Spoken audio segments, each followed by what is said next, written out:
What up? This is your boy Dope Boy. And I'm Kev on stage. And Kev on stage. And this is another installment of Swing It Off to the Right. Righteous and Ratchet and Righteous and Ratchet. Yeah. We should do that at the end. No, we I don't want to You don't have to do that. Okay. I'm smiling, but I'm mad at our first topic that we're going to talk about. You are very upset. I was very vigilant and adamant about talking about this. But first, before we even start, shout out to our Patreons. The Right Pack is watching this right now live on our Patreon. They get the episodes Tuesday. When we shoot them, we send them a link because they're on Patreon, and we talk to them. We say hello. Yes. If you're watching this on Wednesday, it's because you're not on Patreon. Yeah. And you don't know. And what else do you get, though? A bonus episode every week. Every week, I had a whole episode. We had of a Righteous whole and Ratchet. We had a whole episode, and last week I was talking about why I got turned off from white women. I was talking about the whole thing on the episode, and we talked about my wife and my birthday party, the soiree that it was. It was very lit. It was very lit. So if you want double the Righteous and double the Ratchet, visit us at www.RighteousAndRatchet.com. $5 a month will get you double the bonus, double the content. If you pay more, you get more discounts and shows, access tickets, all that jazz. But if you don't got it, we'll see you on Wednesdays. Absolutely. And speaking of women who are married to NBA stars, but just still seem that's not to be enough, Ayesha Curry. Ayesha Curry. And I didn't want to do this, but I'm going to have to do this. She is catching heat again. She be catching heat. In these Twitter streets. But Josh, play the video. Let's cut to the video. Cut to the video. Boom. And honestly has given me a sense of a little bit of an insecurity is the fact that, there are all these women throwing themselves. But me, the past 10 years, I don't have any of that. I have zero, it sounds weird, but male attention. And so then I begin to internalize it, and I'm is something wrong with me? You're not looking. What? You're not looking. You're not even. But I'm gonna tell you something else too. When your radar's turned off, because I dealt with that for years too. And I was young, like you. Yeah, oh my God. Fair. I mean, because I don't want it, but it'd be nice to know that someone's looking. But when your radar's turned off, right, that can get real dangerous. Don't ever think for 1 minute that it ain't some men out there looking at you like I wish. Honestly. And I'm gonna tell you who knows that more than anybody. All right, so now you see that it's not even enough for Mrs. Curry to be married to a former NBA MVP, 3-time NBA world champion. That's not enough. No, that wouldn't be enough. She wants the attention of men whom are not She said I don't want it. She said verbatim, I don't want it, but it would be nice to know someone's looking. Listen. I just want you to quote her correctly. Okay, so she is quoted correctly. Ayesha, shut up. I mean, listen. This is the thing. If in the event that I ever get married, and that might be a long shot or whatever, I would hope and pray that I am enough for my wife that you don't need that extra little bit of from guys that you don't know to kind of want you. Let me just kind of break this down a couple of different ways. First of all, Mrs. Curry, I don't think that women would be throwing themselves at Steph Curry if he wasn't who he was. I feel like if he worked at Sears, his inbox You don't wouldn't think be. he was assistant manager at Sears? He was overselling some Steph fridges? Curry is a great basketball player, but sometimes he don't be brushing his hair. He built like a dude that you would never ask to move a couch. You'd be like, man, I got to move the couch. You wouldn't call Steph. So I don't think that he'd be there. So you got to understand why women are clamoring over him and doing different things like this. You just want the attention of other men that's kind of how men always say, just to know that you still got it. Just to hear a woman say that was just strikingly bizarre. Well, here's the thing that I'm gonna play devil's food cake advocate. Okay. In her defense, or maybe just trying to understand her point of view, she said it's an insecurity. Okay. So it's my thing that I think is interesting. Everybody's jumping on her. Okay. Right. But she led with it's an insecurity. But why when you get married, and you're a married man, so I would think that you know. Do you care if women want you outside of Melissa? Does it make you feel better? let's just say you get 200, inboxes. Does it make you feel like, they still want the kid? Or is it because you're here for the love of your wife? Yeah. Why does I'd be terrified to admit that in public if it were true. Exactly. That's the thing about her. Like, I'm more like, dang, you said that out loud? Out loud. Into a camera machine? How do you think that made your husband feel? But what if he I was talking to my wife about this before because I sent it to her. And she was like, I get it. I understand her point. She was saying understand, not that she felt the same way. But now mind you, listen. She been with Steph for 10 years. He'd been famous for 10 years. Even when Steph was at Davidson. He was still the guy. I remember when he was in college and he had a great, March Madness run. He was that dude. So if, Ayesha's a very pretty woman. Right.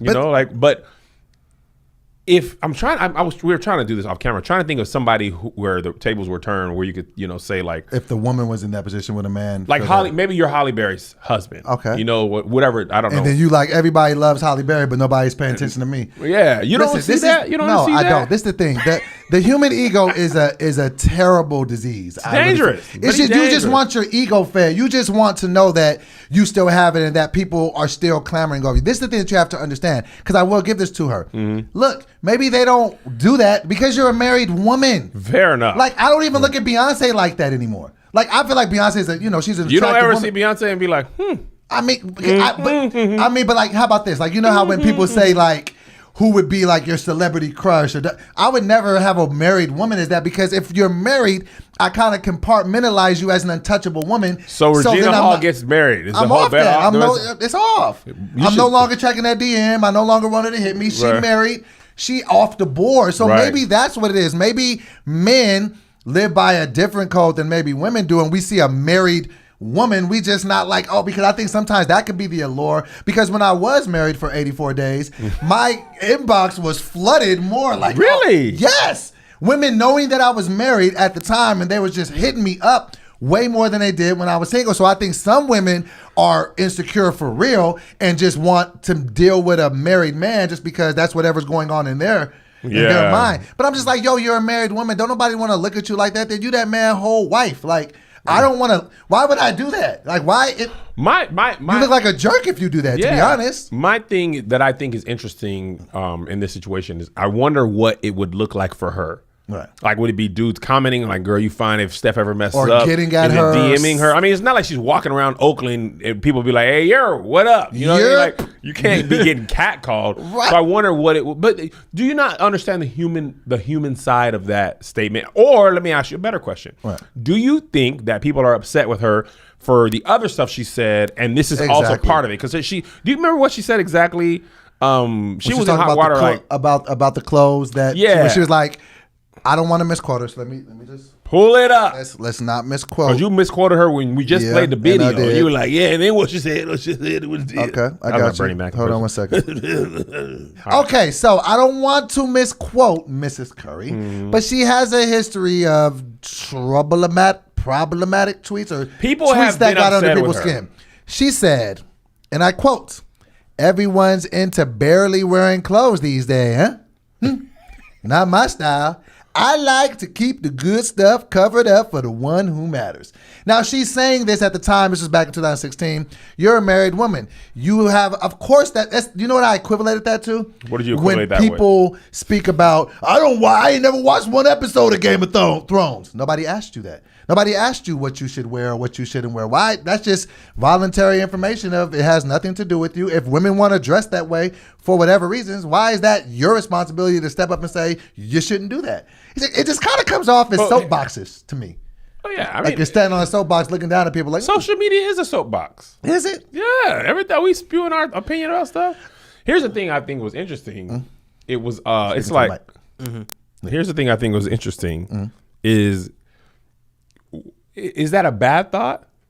If that's the way I guess I get it. When it comes off. If she's just like, well, this is how I feel, but when the way it's phrased, it's comes like, off and that's like, why y'all wrong. Y'all been showing all that in them ankles. It comes off like you're judging people who do that And that's not, maybe some women are proud of their bodies. Maybe they're proud of working out in the summer and they got the body that they want.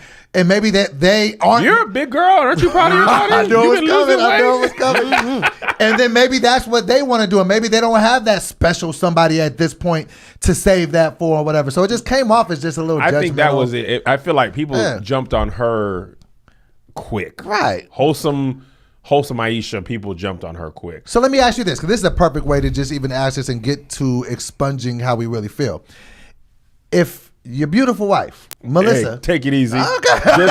Just your wife if your wife, say she, you know, because she's coming up in the game, and let's just say she gets to the red table, and in her red table interview says something similar to this. How does that make you feel as her husband? I'm insecure. It's just like, why do you like? I'm HBO insecure. Hey, wow. All 3 seasons. All 3 seasons, extended episodes, bonus clips. I mean, like, why would you still? So I would be, you know how, okay, so you know, like in all the hood movies, the girls I would be in the room. Oh, so that's how you feel, Melissa? Really? You just want people all up in your DMs telling you how fine you are. I would be upset. I'd be like, what? Why? Am I not enough? Is my love not enough? That's what it comes down to. And it's just like, you already are married to the dude. You already gonna get half if it don't work out. You know, I don't agree with that. You already got all these good things going for you, but you just still want more. I want more. I want them to want me. I don't want them back. I just want them to want. It's almost like when you have no intention of going to a party, but you get mad that you didn't get invited. I do that too. You just want the invite. Yeah. I want to tell you no. I want to tell you no. You don't tell me no. Invite me, and then I say, my son got soccer practice, can't go. I don't want you to be like, Kev probably won't come, I'm not gonna invite him. How do you know I ain't gonna come? I've seen people do that. I've seen that people do that about weddings. They be like, they want to get invited to the wedding and knowing they ain't gonna go. Don't you know they gotta pay for your plate if they invite you? It's dumb to me. It just came off to me personally, and I don't want to harp on her too badly because she did say this comes from an insecurity. Right. I got a ton of those, so I'm not nobody to judge. But I'm just saying, okay, you don't need you to chime in on my insecurities. But I'm just saying though, so I get it. Sometimes we are insecure. I just don't understand how in the landscape of things, if you're married, you need any other, because I thought that once you get married and you say all the I do's, it's just me and you. I ain't worried about nobody else. I want to say this. I want to say this. I want to be honest. Okay. Part of my set this year, you've been on tour. I've seen the jokes. Is being honest about how we feel, not saying what we want people to feel on social media. Okay. I took a beating for kicking out the Obamas and one got to go. So I know this very well. Yes. So listen. Is it not human nature? Not that I agree with her, okay? But is it not human nature to want to know if you still got it? She's been together with, I'll say Nate, Steph for a long time. People at their high school reunion, we all want to go back to our high school reunion and stunt on our classmates. True. We all want to be like, I'm look how you doing versus what I'm doing. Social media almost as a whole is look how fun my life is. Don't we do that by nature? Is be like, oh man, I still got it. You know, like, this happened in life, especially as you be married 20, 30 years. I mean, this is a reason a lot of people, I don't know a lot of people, people have cheated late in marriage just because they don't know if they still got it. And maybe their husband isn't giving them. So that's what I'm saying. I feel like you're playing with matches. You're playing with fire. Yeah, so it's like that just becomes the first step. Oh, I just want to know that I still got it. I just want to be hit on occasionally. Then you start getting hit on. Then you have an argument with your husband. You think he don't come home one night, you know he's a basketball player. Your insecure mind starts working. Then you just all in your inbox, somebody saying, hey, dangerous beautiful. Territory. Then you're just playing with something that you shouldn't. I was always under the impression, and you can correct me as the married man of this podcast. You've been married but 84 days. 84 days. I didn't really get the full experience. I just have more than 84 I've days. I've had job probations that were longer than my marriage. He was on the trial. He was on the marriage trial. There's the season of Walking Dead. You just canceled before your 90-day trial. That's all. It was a Netflix. I'm just giving it a shot. I'm not committed. Spotify premium trial marriage. But you're just like, I'm about to get charged. I can't speak enough to the marriage experience because, plus I was drinking every day back then. But I would just think that if you get married, that's the deal that we're making. Like, I ain't worried about nothing. I don't need attention, sex, love, nothing from another woman, just you. And that should be enough. And if that was my wife, I'd feel hurt from that. I'd be like, why did you say that? I don't do enough for you. Like, you know what I'm saying? It makes you even, the scarier premise is that's Steph Curry. Like that's a really high, you're landing a really good bachelor if you marry that guy. What does that have to do for regular guys like me? Like if she got him and his love and affection still ain't enough. But see, I don't know that she's saying what he's doing isn't enough. Okay. I think those two things can be true. Now, if she's saying, hey, I don't get that love at home and I want it, that's one thing. But her saying like, and you got to understand, bro, like his mentions in his, I mean, like, I don't even know. Well, actually she did say people are throwing it themselves at him. Right. But his mention, his social media, he's the top tier of world of like engagement. You know, reach and all that stuff. I can understand that. So it's like, man, it's like, dude, am I ugly? Like I get no, but you also are not a point guard on a championship team. But you're introducing logic into feelings. Our feelings don't be logical. We be saying dumb stuff. Ask comics. How many times have you been rocking this tour alone? This happened. Rocking. 800 people. One person ain't laughing. You're like, I'm not funny. You and Tony both did that at a show. I'm just be honest. We were at Minneapolis. In Minneapolis, and there was a it was so many people there. Let them know it was sold out. Sold out show. So many people there. But both of you guys came backstage. I wasn't Minneapolis. It was a different show. Both of you guys were talking about the same person. Sacramento, my hometown, because you know nobody could get her to laugh, and it was a full house, and you guys kept focusing on the one person. So you got on me in Minneapolis because you were like, man, you got a standing ovation. You were just like, ah. They stood up. I said I didn't like my set, and you're like, but the people laugh and they stand up, and I was like, I didn't like it. But how logical is that? Because they obviously are laughing. They're laughing enough to stand up and clap at the end, which is not common in stand up, especially comedy clubs. But for me, it's like, not funny. You know how many times I'd be like, I'm not funny? But before I make videos, I'd be like, bro, you dumb. Here goes. But this is the thing about Ayesha Curry that I could just say from the eyeball test. Very attractive young lady. Why don't you hit her up and comment and let her know? Because I don't do that with Mary. She wants it. No. She wants it. No, Ayesha, I ain't doing it. She wants it, but she doesn't. No. She wants it, but I want you to want me, but don't want me. I want him to want me, but I just want to know you want me if this didn't work. Let me tell you what this is. White men can't jump. Okay. Rosie Perez, Woody Harrelson are in the bed. I'm thirsty. Let me go get you some water. I don't want you to say that. I want you to ask me why. He was like, but you said you wanted what? I said I was thirsty. Right. But what do you want me to say? I too thirst. As dumb as I thought that was, my wife was like, yes, that's all I want you to say. But we don't think like that. I'm like, bro, I'm thirsty. If you getting some water, grab me a water. I really feel like women I'm gonna get it. I really feel like women and men are different in the way that we think. I want you to want to do the dishes. That's such a great scene from the breakup. He's like, who wants to do the dishes? Right. No one wants to. But what my wife was saying, she agreed with that too. She was like, what I equate that to is I want you to want to help me and show me by doing the dishes. But how do you find the equation in this though? In this particular, I can see that. But in this, it's just. And I like to understand. I do. Because, and if we be honest, if Melissa said that today, because I don't get Steph Curry reach, and I definitely don't get, and my DMs are close. Yeah, you're breast Curry. Come on, guys. Stuffed Curry would have been better. Yeah. But my Instagram DMs are closed. My Facebook. They're closed? I mean, well, I have to either follow you or approve your. Okay, gotcha. And that's not because I don't want people shooting at me. I mean, partly. But it's because I couldn't keep. It was so many notifications. I was just spending all day trying to respond to people. So I just kind of stopped that. Women don't throw themselves at me. Not that I see it, which I'm happy for. Right. But I get a lot more attention on social media than Melissa does. Right. So I could see the equation of her being like, I mean, I get it. Like, people are always like, Kev this, Kev that. I'm a fan. I love you. But that wouldn't make you feel no better as a man, though, right? Because what would make me feel better? If you had a bunch of women doing that. I think that's ego. Even though we know that's what I was saying. My ego is the destruction of a lot of people. But here's the thing. Your ego is not tied to your morals. You have to check your ego. But your ego is your ego would love that. My ego, if girls are throwing themselves at me, my ego alone would be like, oh yeah, Kev, look at you. You bald, but you bad. Whatever. But morality, Kev, I shut that off so I don't have to see that. You know what I'm saying? But your ego is it's like your penis. It gets hard for whatever reason. I feel like there's a point where it can affect your moral compass, though. Yeah. If you don't recognize the ego. I've always said that unchecked ego. Okay, I just wanted to make sure. No, absolutely. But I'm saying like. That's what I'm saying. You got to check it. For me, I check it by keeping that stuff to a minimum and that's why we talk about this all the time at shows. And y'all, you didn't believe me when I told you after shows I don't be doing nothing. Yeah, you don't. Jason, you go straight Josh, to the room. They try to tell you. I'd be like, I'm good. But I've gotten to such a habit. I protect myself from any of that stuff, and that's one of the reasons. I mean, I shout Melissa out a lot because I just be a fan of her.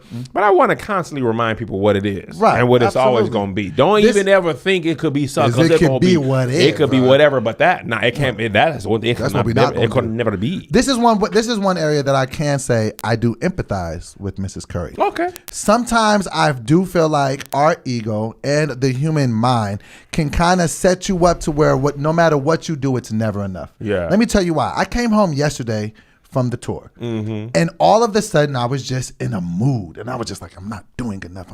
I'm failing at life, and I didn't know where it was coming from. I don't know. Why did you call me Kevin? I just had to be having to work through these things, and it was just like. And then I had to literally start saying things that I was grateful for and happy about to work because I started thinking about ex-girlfriends. Like, man, I just went. And then it was like, Did you cry a little bit? They welled up a little bit, and I didn't know. You hop in the shower? Absolutely, quickly with all my clothes on. Like, but that's my thing. Cries don't count. The cries don't. He just fetal in the corner of the shower, just like got out of there and came back. I hopped in the pool. But that's the thing. Sometimes your mind will tell you it's never enough. And then I had to tell myself, Doe, you just quit your job 3 months ago. You're making more money than you've ever. You're on a tour. Let me tell you what. Your daughter's healthy. Like same thought process. And this is it is. We really got to reframe our minds. Absolutely. Right? Chicago show. 10K shy was the goal. Okay. We are 7K away from that. Okay? I thought you were about to say we're at 7K. 7K. Like we sold 4,000 in a day. We sold 3,000 tickets. Right. I am like, man, we are so far away from 10,000. This is by 2,000 seats more than you've ever done. 3,000 tickets sold. 3,000 tickets was the equivalent of like 15 shows last year. It was 200. You were on there 150, 203. You know how the other show we did the other day, you were like, last year we were in this little room. What's 3,000 divided by 150? You're a mathematician. I ain't got that. That's you just stepped out the parameters. Hey Siri, what's 3,000 divided by 150? 22. 20 shows. Okay, so that's close. That's 22. That's pretty impressive. I'm not gonna lie. So let's take off a couple because we had more. Right. But actually, no, we had a lot of 200 seats. That's the equivalent of 20 shows last year in of one tickets room. sold in one room. Why am I like, what am I gonna do to get to 10,000? And so you know what? And not like I have sold 3,000 tickets, and that is amazing. And that's it sounds dumb as I sounded out loud. I'm like, man, 3,000. But it's in that moment that I do a 180 on Ayesha for first time ever on the show and see, you know what?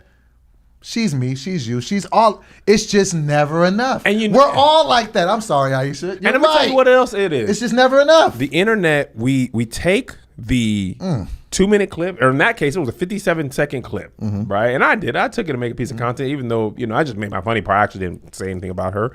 But you don't hear the 10 minutes before or the 10 minutes after. You just hear that. And she actually qualified the statement by saying this is I'm insecure.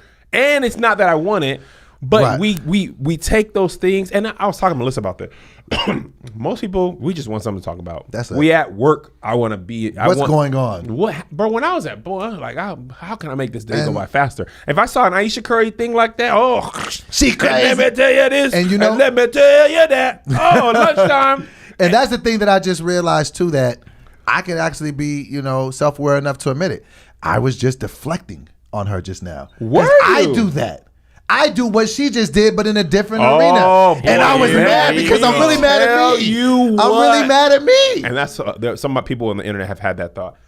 Doughboy is Ralph Tresvant, Mr. Sensitivity. He wants to say his feelings. Now, mind you, One Gotta Go it's a game we play. Fun game. It's a fun game. We make our things. I mean, we say stuff that's true. We don't, say stuff just to do it. But it's a podcast game. Right. We do. It's a piece of content. Right. Doughboy said of the three, Barack and Michelle, Jay-Z and Beyonce, and Will and Jada, One Gotta Go. He picked Barack. He then proceeded to be in his feelings the whole weekend. The entire weekend we were there. You know what? I really did. Oh, yeah. I really did. He was just Oh man! Every comment. I'm not gonna say what I really feel, and they don't like me. I'm gonna just say. I asked John to take it down. He wanted me to delete the episode. Wasn't gonna happen. I'm like, Doe, who cares? And Doe scroll past all those comments that praise him or agree with him, and he arguing back and forth with people like.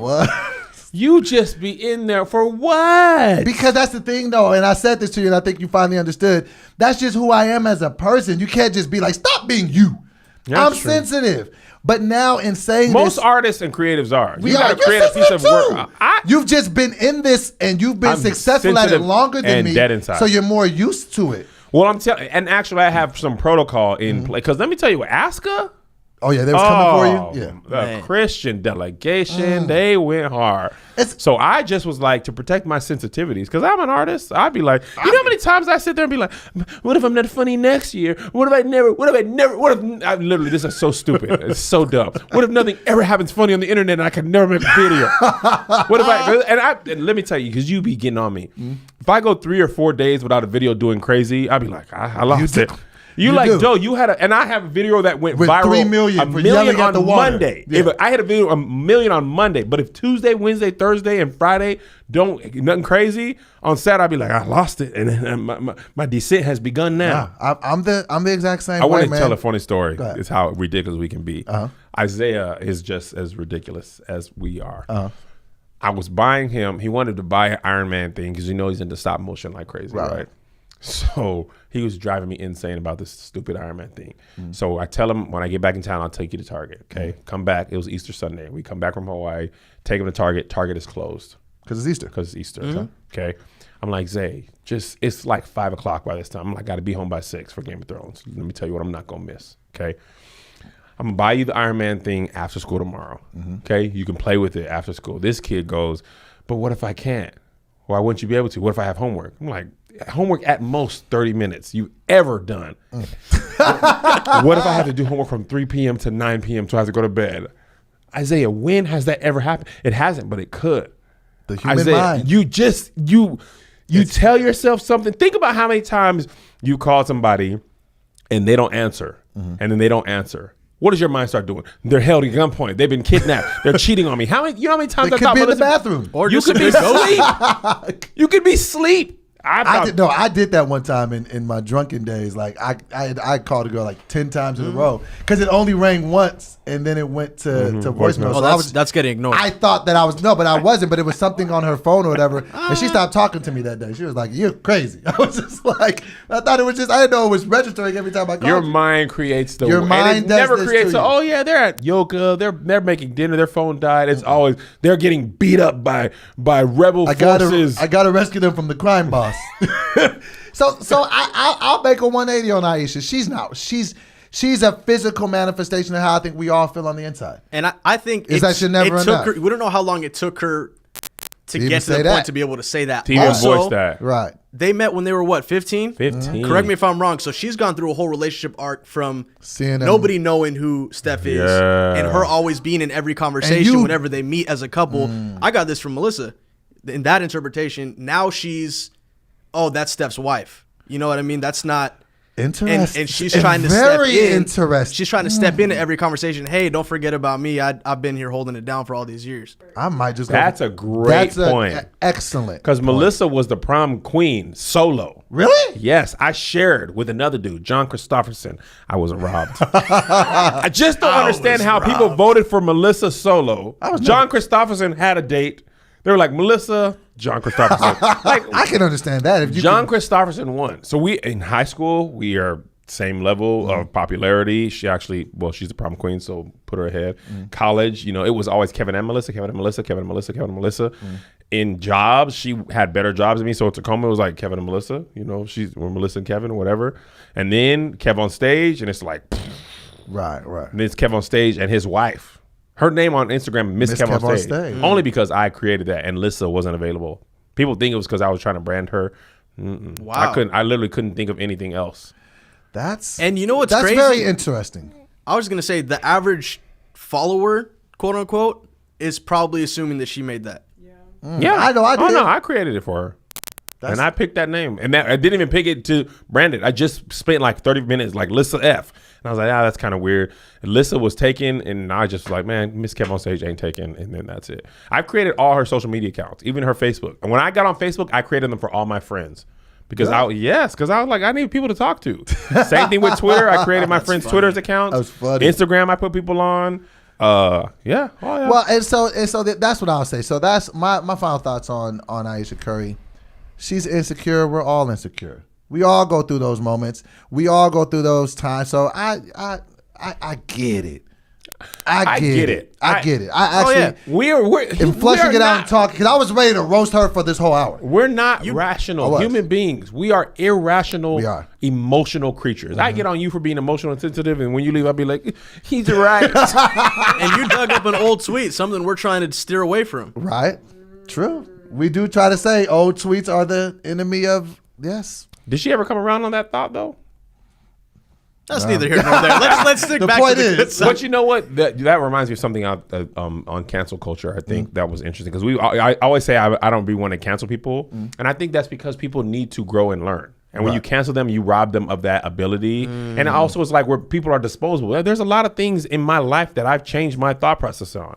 I used to think you got to beat your kids, got to beat your kids, got to beat your kids. You think you have to go to college in order to make it. That's the only way to make it. And if my tweets, if I was tweeting at that time, they would have been reflective of that. You know what I mean? Thoughts about gay people and transgender. Like the fact that I haven't voted. Tweeting, yeah, I'm like that, but I plan on voting in 2020. Right. So people might say they try to cancel you. Doughboy don't even vote. He canceled. And then now say you're like, you know what, man, I've been tripping. That's really where I'm at. Now I'm gonna really do research. I'm gonna vote in local elections. And 10 years from now, you've been a voting member of society or whatever. People are still holding you to those old ideals, old thoughts. Right. Yeah, I hate the word ideal. Why do you hate the word ideal? I don't know. I like idea. Really? Ideal sounds weird. Yeah. I hate the word broccolini. Unless you hate vegetables in general. Delicious. I feel like broccolini is just a new kid on the block, and he just needs to calm down. First of all, it's been here. It's the same vegetable. Broccolini's been here for a while? I feel like I just started hearing about broccoli. Like the last 18 months. Broccolini as a kid. Really? I never ate broccoli. I feel like I didn't eat broccolini until I moved to LA. The rise of avocado bothers me too. Avocado was nowhere near as positive. The story arc of avocado. Seriously, avocado had a great PR team. For real, avocado wasn't lit in the 80s. Avocado, absolutely. Now they have avocado toast. Avocado has had a great couple of years. It'd be a avocado is the Drake of vegetables. Absolutely. It had a great mixtape. Now it's everywhere. It's dabbling in different cultures. It's like, you know what, guacamole always been around. But you were just saying guacamole's guacamole. You weren't like avocado. Exactly. Avocado now toast. I be hearing people talk about just eating avocado.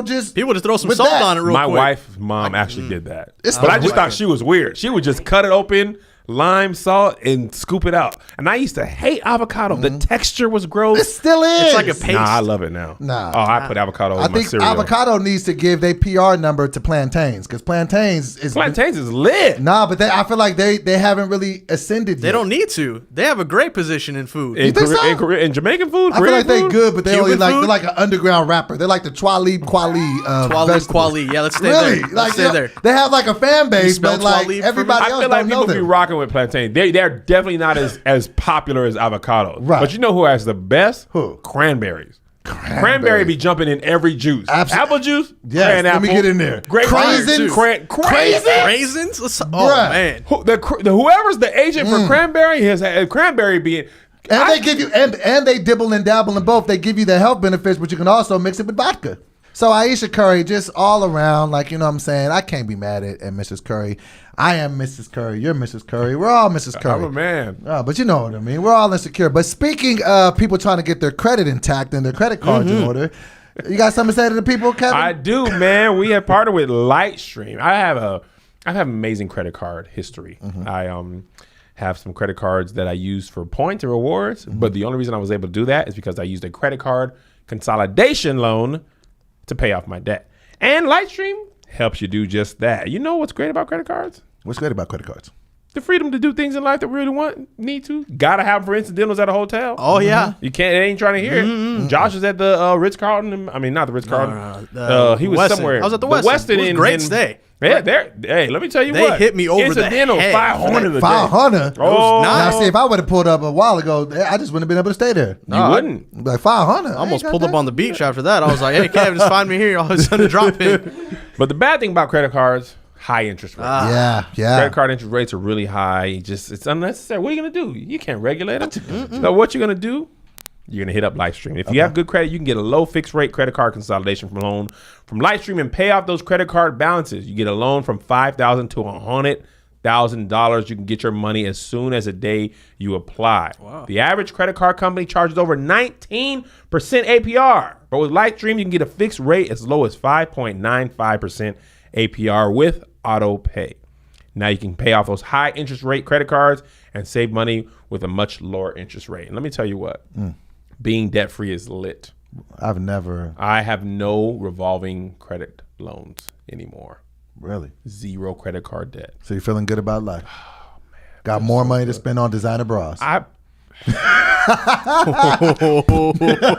you want an even lower interest rate? Apply today at lightstream.com/RR and get an additional interest rate discount. That's lightstream.com/RR for an additional discount. lightstream.com/RR. Subject credit to approval. Rate includes 0.5% auto pay discount. Terms and conditions apply, and offers are subject to change without notice. Visit lightstream.com/RR for more information. Yes. Shout out to And speaking of female comedians who are raising some eyebrows at the Met Gala, Tiffany Haddish. Let her do her. Why does she elicit this response from people? I feel like she's being consistent. One thing she's been doing is being consistent. Let me tell you she showed up. Let's put some parameters. Okay. Put a fence some around parameters around it. She went to the Met Gala. Put the video in, Josh, because it's funny. It's just too funny. Too good. Hating on my chicken, girl. You want a piece? I cooked it myself. I do want a piece. Did you really make a fried chicken? You're going to get a piece. All right. Last week, You eating chicken? It's a white woman eating chicken on camera.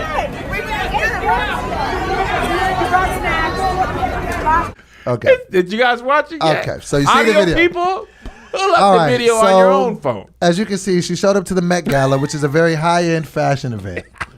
With a plastic bag full of fried chicken. And began to consume it. First of all, why do you have fried chicken in a plastic bag? Why not? Is a better question. Probably fits in her purse a lot easier than a box or a bucket of chicken would. Yes. Let me ask you this. You've been to these events. I have. Long days. Often are hungry. You do get hungry. Tiffany Haddish has a bag of fried chicken. You ain't dabbling? Absolutely. I'll be like, Tiff. But see, this is the Thank you for thinking ahead. I didn't even eat today. I got a haircut late. My stylist was late. You have chicken on deck? Because you know the Met Gala, the food finna take forever. And it's going to be a couple green beans and a sprout. Yes. So, and they be having a bunch of food that probably don't even really taste like food. Frilly. You know her fried chicken was lit. So that's how I could talk to you about it just as, regular guys. And, I want to eat some food. But this is the thing. And all due respect to Tiffany Haddish. I've met her before. She's super cool. I love her. I love her grind, love her hustle, love her dedication.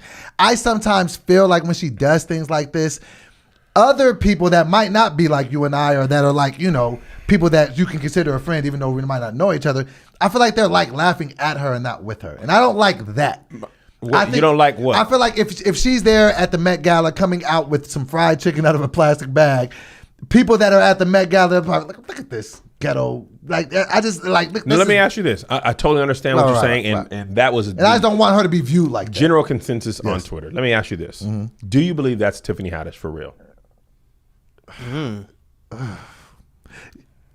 Yeah. So I do. So what you're saying is you want her to act differently than who she really is, so other people can be like, now that's how you behave. God, stop making such valid points. I'm just saying, you are loud, you're vivacious. When people invite you to a party, at a dinner party, and everyone else gets the dinner chic memo, literally every other person, and you show up in your cargo shorts, your dinner party chic cargo shorts, what do we say? Doughboy. Now let me tell you what. your star rises out of this world, right? You are a megastar. And you go to that same party, people are going to be like, Doughboy always does this. He's embarrassing us. What are people going to think? He got cargo shorts on. Was anybody tripping at my party? No, everybody was like, this dude, Doughboy. I don't know why you were even wearing shorts at night anyway to a dinner party. Regardless, no. Let's unpack that. Regardless of the dress code, if somebody's invite says dinner party, nothing in that invite says cargo shorts.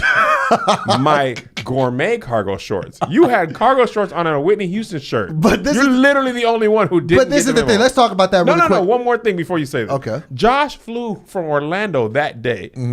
Still had jeans on. Okay. Now you talk. Okay, this is the thing. One more thing. I actually asked a couple of people. On the invitation, it said attire chic. Chic. There was no K. I just thought they were going to have chicken there. I thought they were serving chicken. I didn't know. I really didn't know what chic meant as far as... You didn't Google dinner party wear. I didn't think I needed to. I looked at the date and the time, the address. I'll be there. Let me ask you this. And it was a surprise party. The time. Nighttime events, parties usually say pants. Like people just wear pants to night events. Most people wear pants. I've been working out. I like having my calves exposed at times. But here's the thing. Right.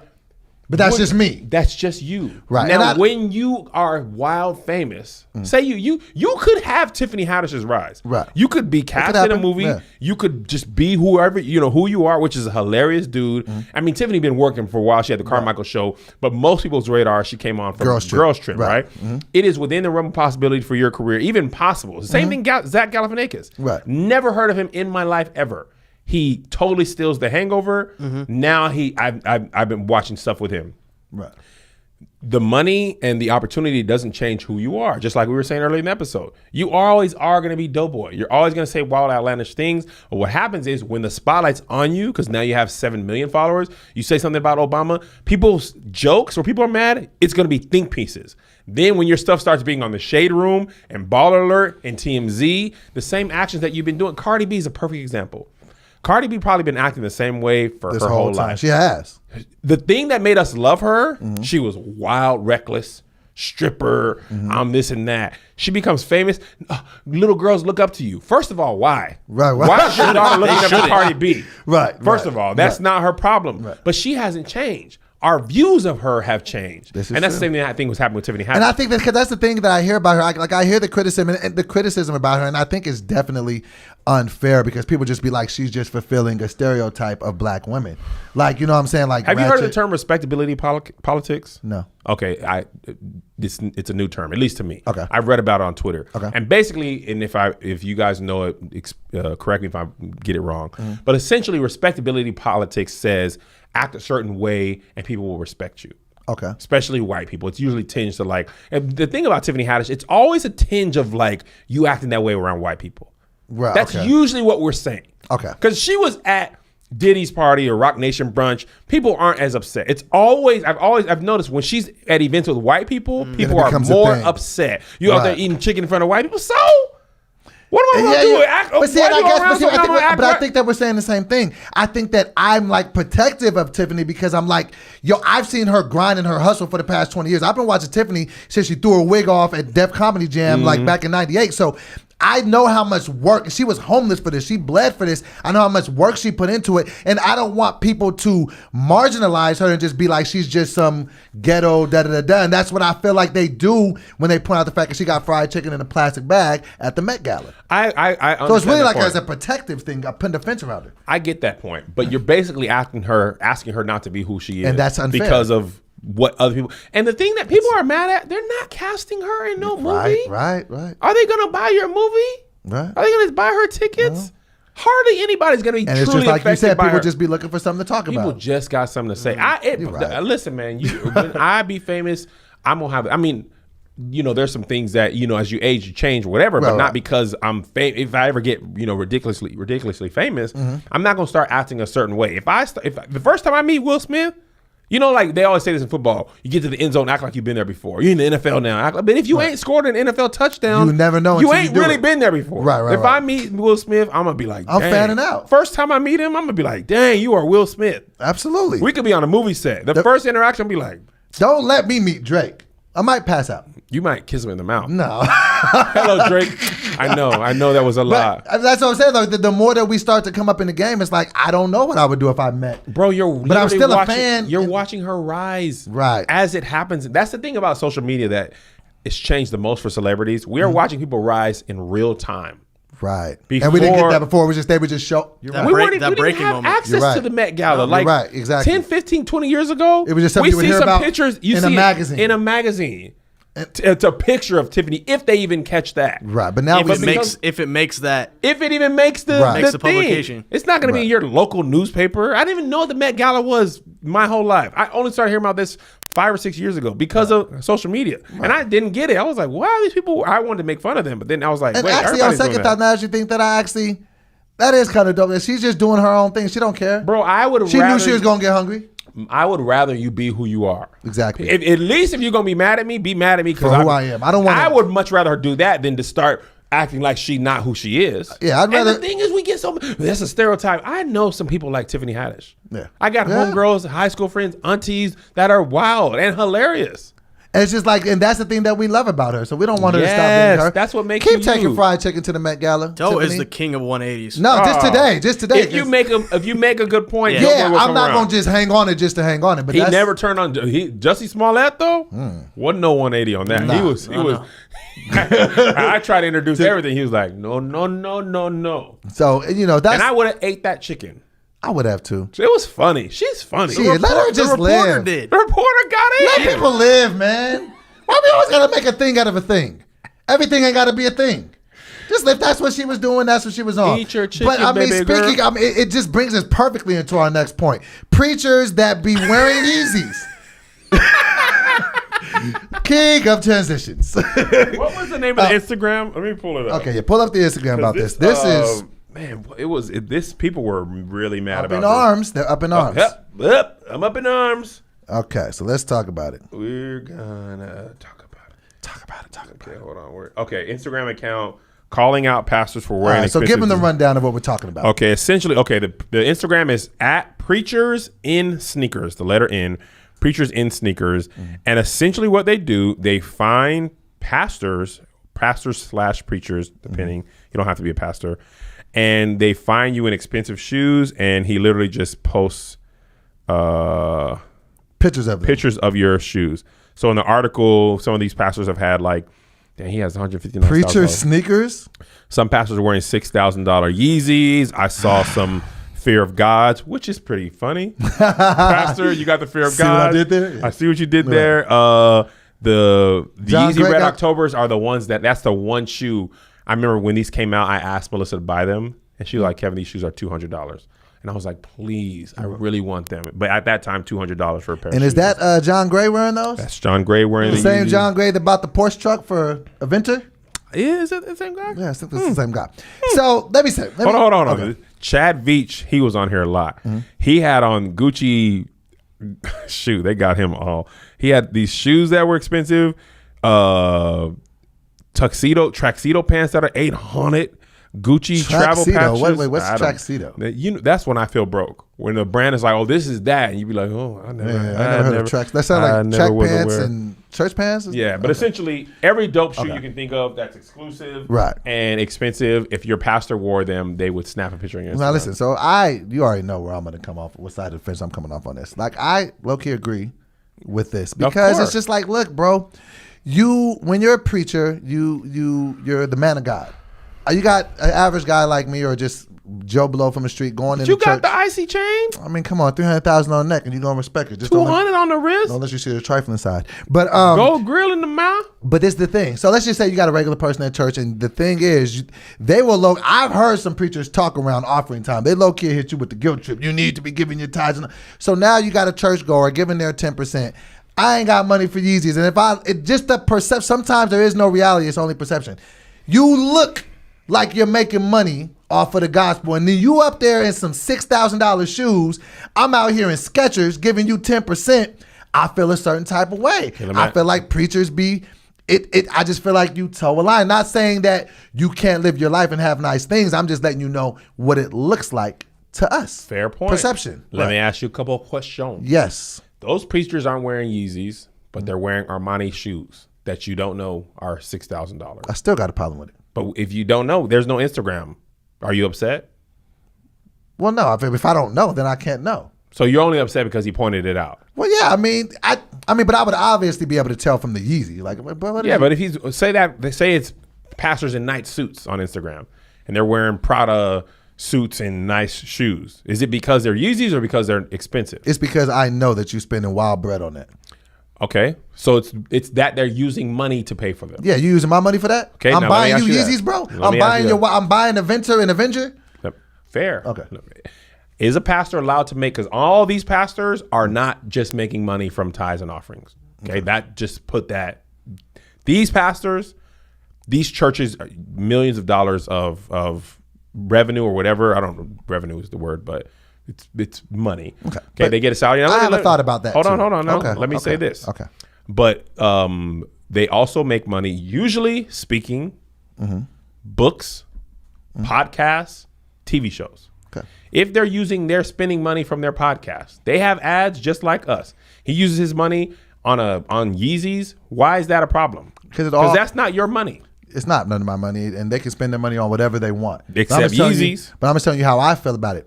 You're making all that money from all those other things from the genesis of what was created, which was your church. It ain't like if you just wrote a book and you worked at the factory that book would sell like that. It's because your church is big, your church is successful. Now you can branch off and do these other things. Because people always say that. They be like, they're getting money from other places. But a regular church member who goes to that church can make money selling books, and he can wear Yeezys, but the pastor can't. And just because they're a hype beast, that automatically puts that connotation on them. They can like nice brands, right? Why can't pastors have nice things? I'm not saying why can't they be good stewards of their money? Why can't they make money from books and TV shows and then use that money? What do we? Because I'm gonna tell you my thing. Hold on, let me say my thing. Okay. If my pastor got broke shoes on and looks broke and busted down in house, I'm gonna be like, fam, get your life together. Okay. What's going on? Sure enough. You ain't got no Yeezy. But this is the thing. You ain't got no fear of God. This is the thing. Why you got nothing? But this is the thing. There have been preachers in the past and in the present that have been found out to embezzle millions of dollars from churchgoers. And there have been alcoholics who drunk drive and killed people. And there's been people who've drinking alcohol and who Ubered. Why does the worst of anything reflect the whole of that lot? There's basketball players who became broke like Antoine Walker. There's basketball players like LeBron James who invested their money and started school. How do you start to blur the line of what you believe you're seeing? If I see you buying your wife a $200,000 car, if I see you wearing $6,000 sneakers, and I come to your church every Sunday and put my money in the bucket to what I think is giving it to God, because that's the correlation you tell me, and you give me guilt trips if I don't give you my 10%.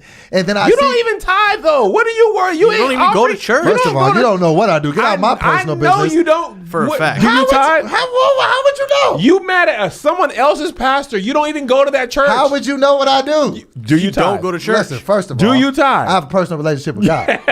You don't tithe. You ain't been to church. You don't offering. You've been at somebody else's pastor. The reason why I'm not currently tithing because I'm not currently a part of a. So what you saying? You using my money? You ain't talking. That ain't your money. Let me tell you something. It's God's money. These are some of the reasons that kind of have pushed me away from churches at times. Pastors wearing Yeezys push you away? No, because I went to a church and it was found out that the preacher was smoking crack in the back. That was 20 years ago. But it still can have an effect on you. Okay, explain that at Judgment Day. I'm not saying, but that's what I'm saying. But I'm also not one of those people that think that you got to go to. That's a whole nother conversation. What should pastors do? Here's because I'm only getting on you because a lot of people think about it. Right. What should they do? Should they not be successful? Just keep it basic, or at least they didn't make the Instagram. They can't wear. So they need to wear Keds, black Air Forces, Crocs. Okay, but why can't they? Okay, I understand the side of the fence. Can you come over to my side for 2 seconds? I'm on your side. Okay. You're making a modest living. You're giving up your money to God because that's what's explained to you, and you can't ball out of control like that. You don't got $200,000 to buy your wife a car. You're just trying to make ends meet, and a lot of times you giving that 10% is a sacrifice to you because the check only goes so far. You know what I'm saying? It's more month than a check, and then you see the preacher or the man of God, the leader of the church, just balling out of control, and you're like, well, I don't have it like that. and I'm giving my money to him. I don't know where this money goes. You know that there have been other preachers that have been accused of embezzling money. It can make you feel a certain type of way. So my question is, what should they do? Should they just keep it basic, bro? Why should I? Do you think? Let me take TD Jakes because I like TD Jakes. Mm-hmm. He's smart. He's a good businessman. Because I've always used this. What if they make their money in stocks? A lot of people have money in other businesses. They don't all get their money from the church, but say they do. Because you're right, pastor. I sell my books. A lot of times it's either to your church members or other church members. What are they supposed to do? Live in a small house and not have nice things so that people? Is that going to make them less upset? Is it anything nicer than yours? Well, you live in a house. I live in an apartment. How you balling out in front of me? You can have an apartment. Well, now I live in a 2-bedroom apartment. You live in a 2-bedroom apartment. I only have a 1-bedroom apartment. You got that? I have a 1-bedroom apartment. You got your own apartment with my money. I live with my parents. What's enough? What's modest? Modest to you ain't modest to somebody else. Your modesty isn't even the same. So how could they possibly please, in this case, everyone in the world, not just their members of their church? Everybody in the world has a thought about this. Okay. What is modesty to everyone? Because if I was if God called me to be a pastor, I like nice shoes.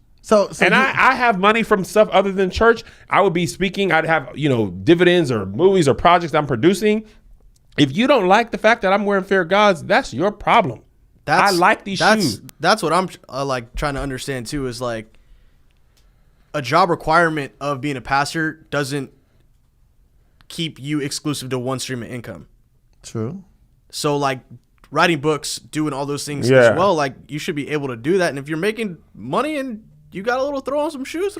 Or Josh, even this pastor could be of a small town church and his salary is $30,000 a year. He could still be like, I really want these Yeezys and I'm going to buy them. And they cost $1,000, but I've been saving. People could still be mad even if he was only making a respectable amount of money and he just likes shoes. I mean, this is obviously not every pastor in the world, but it goes to their cars, it goes to their houses. Everybody wants them to have little to nothing. And maybe this is where I come off, and I think a lot of my views and stuff are constructed from things I've seen in my childhood, and sometimes they manifest themselves to me as an adult. So maybe this is it. And I think I've referenced this situation before a long time ago on one of our earlier podcasts. Oh yeah. Growing up in church, 3:00 service, we have dinner after church service. Oh. I'm a regular person. I'm not a part of the pastor's family. Yes. The food is different. The food is different. We drinking out of styrofoam cups, plastic. The food is just different. And then the pastor and his family, big table, different chairs, literally goblets, fine cuts of meat. It made me feel less than. It did. And I remember I remember as a child being like, why do they have that and why do I have this? Yes. As a child. So now, and then, time goes by and then you do the different things. I remember listening to a preacher and like your relationship with God is such an intimate thing. I remember listening to him and thinking, I'm hearing it. I'm feeling the spirit. Then it's brought to light. He was smoking crack when he was preaching to you. Then I'm like, well, am I dumb for listening to him? And then people are like, well, you got to use your discernment. I'm like, do I not have discernment? I would just listen to the guy that's supposed to be the preacher. So I just feel like you have a high responsibility of how things look to people. So maybe, I'm not saying you can't buy $6,000 sneakers, but if you know that somebody in your congregation might feel a certain type of way, maybe you just do that where we don't see it. I'm not saying you can't have it. Here's the thing. I just got really emotional. You did. I was like, that was highlighting one case. Did the food come, by the way? Food didn't come? I haven't heard. Okay. But do you see what I'm saying, though? I see what you're saying. Okay. I totally understand. I'm sorry. I didn't mean to yell. It's okay. I was like, I didn't smoke the crap. You didn't. The thing is, I feel like this is why I probably would never pastor. Mm-hmm. This is not, the pastor in this case did not, hey, here's my Yeezys. Actually, he can't win no matter what he does. People were taking, a lot of these things, people were taking pictures that the church took. Mm-hmm. He was zooming in and flying, right? So it's not like they were flaunting. And I get it. He was flaunting with that $200,000 car that he bought his wife. But perfect example. He didn't make that video.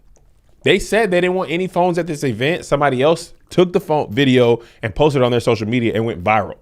So he understood that people are going to be upset. So he was trying to do the right thing. He was trying to not let people know, but somebody broke the rule or there's no phone rule and put it up. So it wasn't like he was flaunting it. My thing is just like pastors are in an impossible position. We want them to do all the work. Oh, you better preach and you better study and you better spend all your time. You better come visit my son. You better come to my graduation. And if you're smart, you better invest your money and do all that stuff. But don't don't wear nice stuff. And your car should only be so nice. And your house could be okay, but not okay.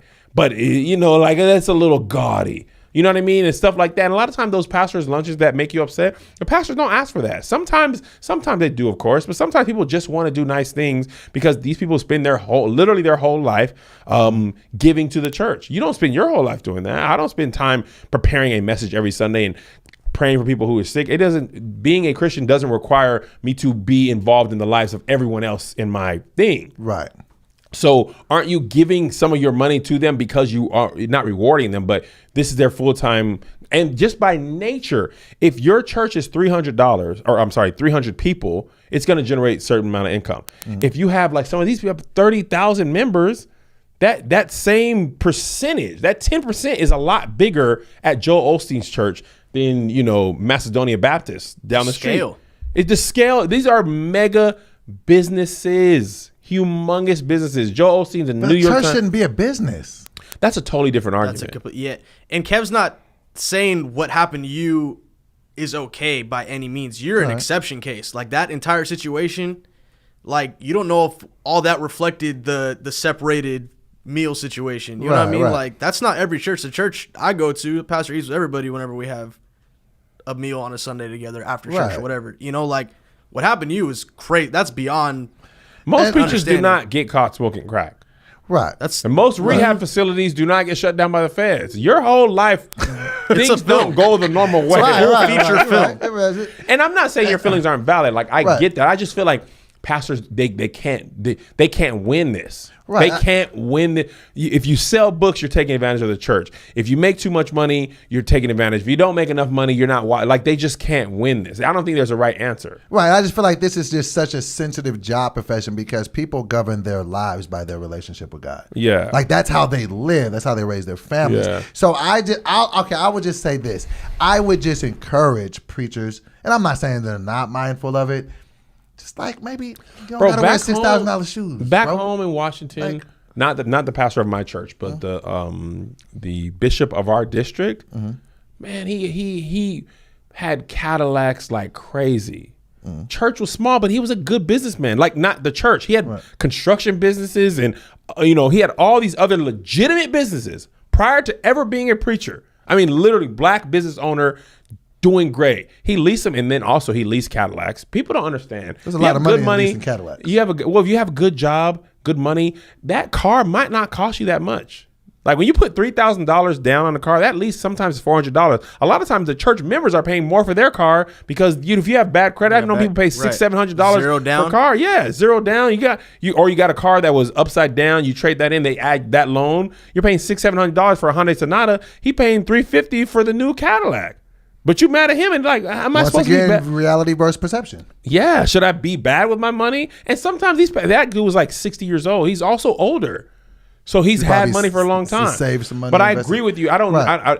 I understand that there's pastors. It's a catch-22. Right. Because like the Shepherd Church right down the street here, man, they got 5-6 campuses.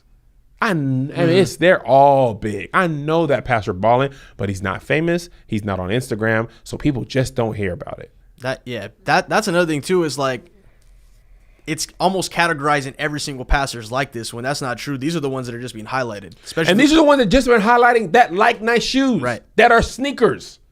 And there was like 8 pastors. He just ran them same pastors back. But it's like, well, pastors can't be sneakerheads. Why can't he like shoes? I mean, I guess that does create an impossibility. I'm a sneakerhead. But you're not a preacher. So it's a job. So it's not. I think though your point that I agree with, it's because I'm not making my money from you working your job and giving the church 10%. So I don't look at you like exactly.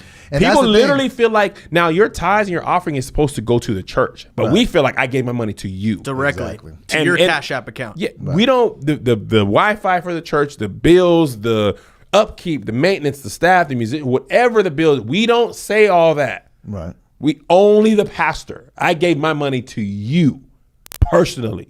You ain't using the group's money. You're using mine. That was my personal check. You put it in I put it in the bucket. You took my money out. You went to Foot Locker. And I got Shaq shoes, and you got I got Shaqs, and you got Jordans. It's not that the money's put in the bucket. I have a certain salary. I use some of my skill. Because even to write a book, every pastor that writes a book don't become a bestseller. True.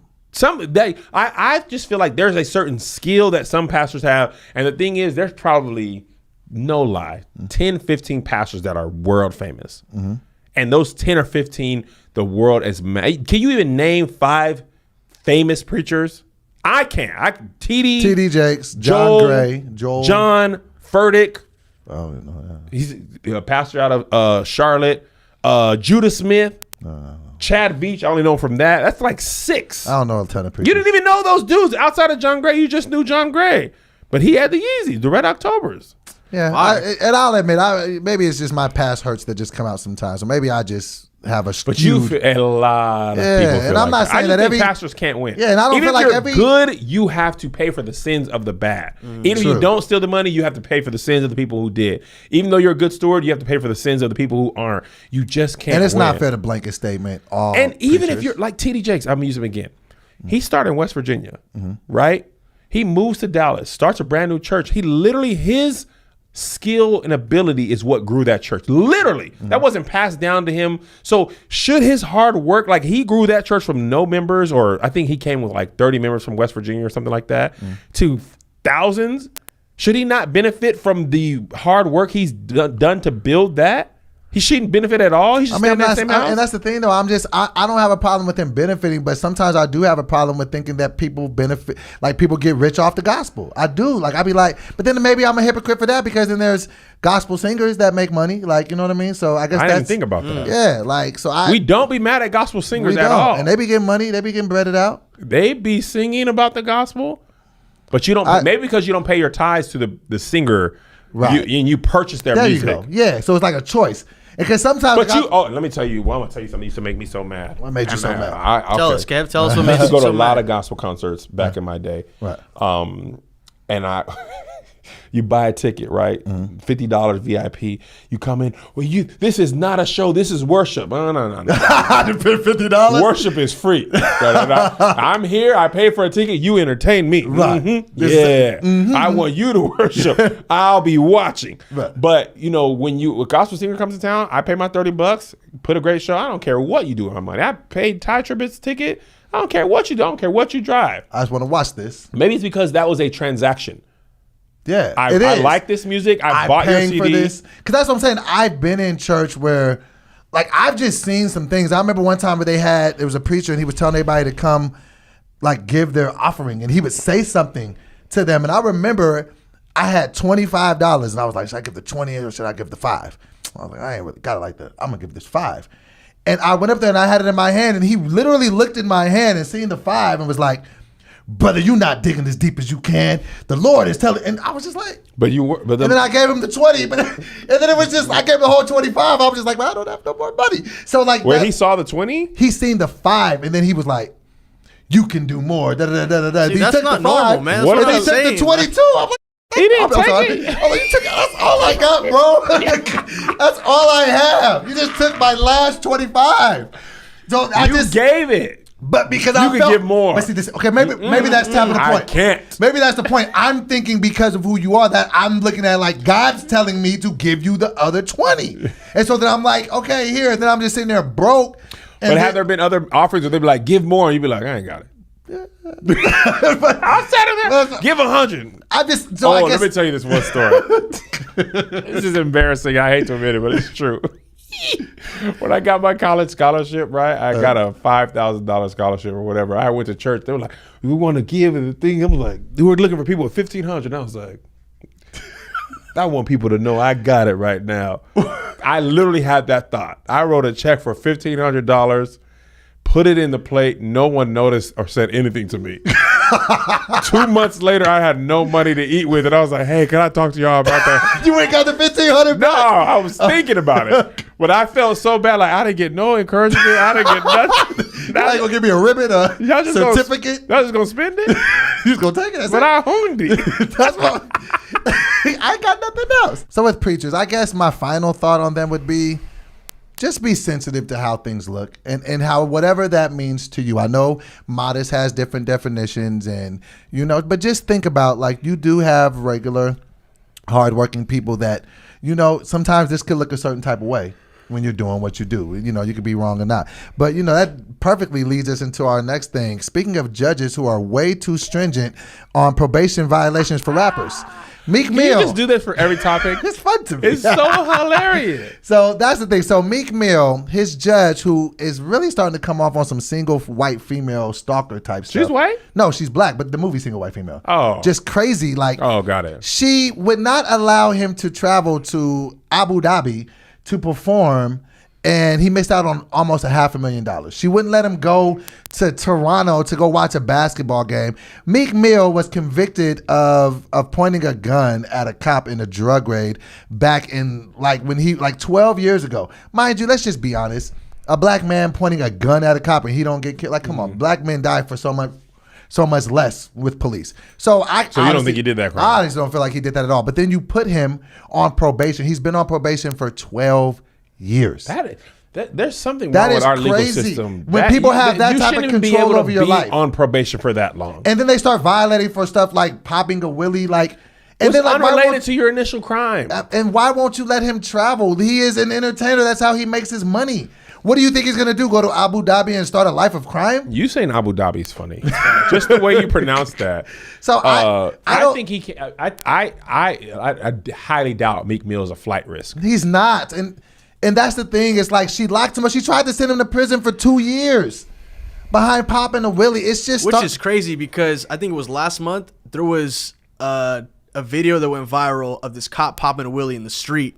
Come on. Really? Yeah, I wish I had it pulled up. And he crashed the bike. The bike hit another car, and he got up, and the other cops came over and just, like, make sure he was good. Wow. But that was a video that went viral. And then, because I saw the quote tweet, like, wow, Meek went to jail for this. You know what I mean? That's the thing that I'm starting to have a real inherent problem with, is when people... We almost made it a whole episode without you saying people have, we're close. When people have that much control over your life. I seen a video recently, and there was a guy, he was getting sentenced for something, and he got mad and started cussing out the judge and saying things. The judge gave him 8 more years. You don't get to give 8 years? Bro, if you sentence me to 8 days, I'm going crazy. 8 years? Because I lost my temper? I think it's just too many. It becomes a personal thing. Now, this person can make a decision on another person's life. I just feel like it's very unfair. My heart bleeds for Meek. Like, I just feel like this lady is going out of her way to make his life more difficult. Yeah. And I don't know. It just makes me very angry. I agree. And upset. But I'm just hungry at this point. I'm sorry. I don't know. All right, so this brings us to our one gotta go. One gotta go is tough when you're hungry and the one is food. We're gonna persevere. We're gonna persevere. Breads at restaurants. This one's gonna be a difficult one. We have the beloved Cheddar Bay biscuits from Red Lobster, the bread sticks from Olive Garden. Oh, man. Or those little warm, I don't even know what concoctions of bread that they give you at Texas Roadhouse. Texas Roadhouse rolls. Also, the brown... No, they're a little sweet. I was going to say... cheesecake brown bread? I was going to say honorable mention, that cheesecake brown bread. You want that in there? Just throw it in there. Yeah. Okay, brown bread. The white bread is not... I tell them, don't bring that. Brown bread, I send it back. Send it away from me. And if it comes with white bread, soft. I send it back. It's got the little oats on the outside. And it makes you feel like you're eating healthy, but then you taste it, it's like... There's no way this is healthy. Okay, so those 4. Cheesecake Factory brown bread, Cheddar Bay biscuits, breadsticks from Olive Garden, and then the Roadhouse. Well, okay. What's the first one? I don't even First off the board, no debate, Texas Roadhouse rolls. No. Really? No. Let me Over tell Cheddar you Bay biscuits? Yes, and I'm going to tell you why. Their whole thing. Now, mind you, maybe because I got to these late. Okay. When I first had them, I was unaware. They were so warm. They literally are baking them fresh. A healthy slather. I'm gonna go. They're gonna be my first one off the board. I'm so hungry right now. I'm so hungry. I got bread drunk. My kids had to carry me out. I love you. Have you ever ate so much that you didn't even want your food when it came? I did. You're like, man, steak. That's a recurring issue for me. I ordered a steak from there. By the time it came, I was like, away with me. And I always order a hot batch before I go. Of the bread? Absolutely. Oh, it's so good. It's like pillow soft in your mouth. My wife was like, "Do you want to kiss me or you want the bread?" I was like, the bread. Because it got the little hint of sweetness in it too. It's the honey butter. Fresh bread, by the way. My grandma for Thanksgiving, she always bakes fresh bread. Top 5 smells. There's like fresh coffee in the morning. It's mostly morning smells. Coffee, bacon, bread, and rain. 4 great smells. Rain? Wait, rain smells? No. Rain? Rain? That's asphalt you're smelling. No. Wait, stop. See, stop. y'all live in LA. We're not going to You're in LA. past. You're LA. Rain don't You're LA. smell. Yes, it does. No, it doesn't. Yes, That's it regional. does. I've been in the rain before. You can't say the smell of rain here is the same thing you smell at home. You're smelling your city. Yes. No, I'm not. Rain don't have a smell, That Kevin. is Yes, dirt it- that is lifting in the you- air. There is not a smell of rain. Yes, Kev, I'm going to side with Doe on this. There's You know how you I can't feel. smell rain. I'm with Kev. I feel You cannot smell can rain. absolutely smell rain. So you're telling me if I blindfolded you and took you outside after it rained and said, "What do you smell?" You'd be like, "Rain." I don't know if it's before it rained. Actually, yeah. There's no smell of rain. You Yes, just knew it if it had rained. just rained, you can smell the Kev, you bugging. fresh rain. You can't smell rain. Yes, you can. You smell what the rain And falls I know that on. you've been to No, Seattle. I know you grew up in Seattle. I've been to Seattle.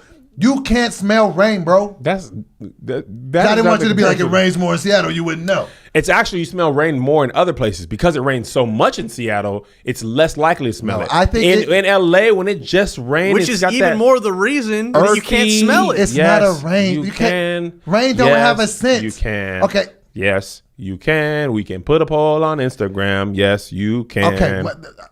You're wrong. I'm right. Rain does not have a smell. Yes, it does. No, it does Is that not. Melissa? It's Sabrina. Oh yeah, Sabrina. Come in, Sabrina. I think the door's locked. Oh, there's food. No, it's not. There's a black dude. Hold on. Are we gonna get back to the one? We're gonna get back to one. Okay. But rain does not have a smell. Yes, it does. Back to the argument. Roadhouse roll. Off first. First. Second got to be Cheddar Bay biscuits. Is this you fighting me? I'm gonna punch you if you say no. Cheddar Bay biscuits are lit. I think they can be. I don't. What? Cheddar Bay biscuits are all. They're fire. They can be what? But compared to those other 3, Man, cheesecake bread.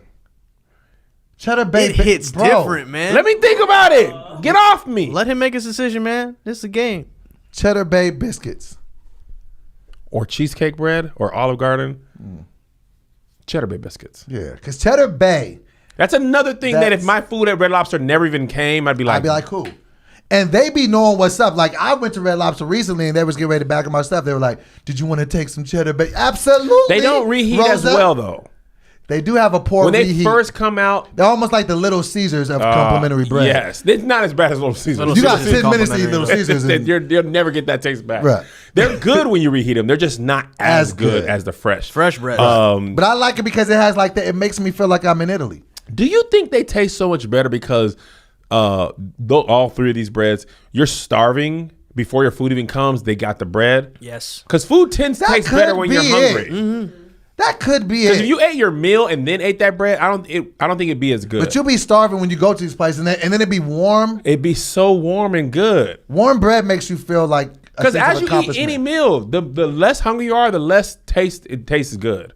I don't know that hot bread. If it still comes around, you're like, just one more. But if you are completely full, it's not. It's still. I don't know, man. I mean, I'm not proud of it, but you know, I used to be 480 pounds. I've knocked back 3 to 5 baskets of the Cheddar Bay biscuits, and then ate my food.